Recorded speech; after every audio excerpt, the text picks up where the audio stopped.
Louisiana Tech basketball men's and women's program has an incredible winning tradition. But for the young athletes here, it's up to you folks to create a winning culture. So I want to go over 5 short steps to things I think are integral to creating a winning culture for this year's men's and women's teams. Number 1, words matter. If we speak to each other in a way that we want to be spoken to, our results are going to be a lot better. Number 2, accountability. I need an accountability partner. I have a group of high school friends. Every day we send a text. Who worked out today? I might be at home at 7 o'clock watching my favorite show, Survivor, real story, with my wife, and I get a text, oh, Aaron got in 12,000 steps today. I check my Fitbit. I tell my wife, I need 30 minutes. I got to go outside and get a lap around the block.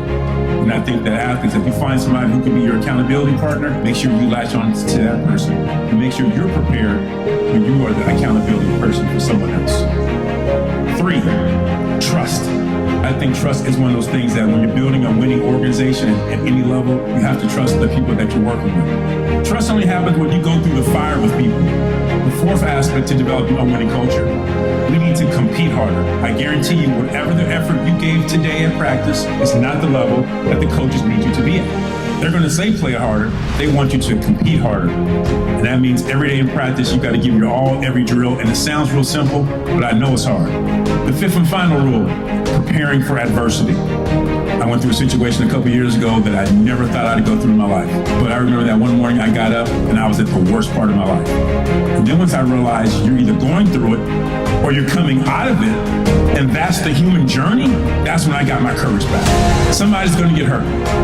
Ankles getting twisted, broken fingers, playing time's going to get decreased, shooting percentage is going to go down. All that's normal, and you really can't control that. But the only thing you ultimately control is how you prepare for it and how you deal with it. It's easy to take the victim's mentality. No one has time for that. You need to prepare that these things are going to happen, and that's just part of the athlete's journey. That's part of the life journey.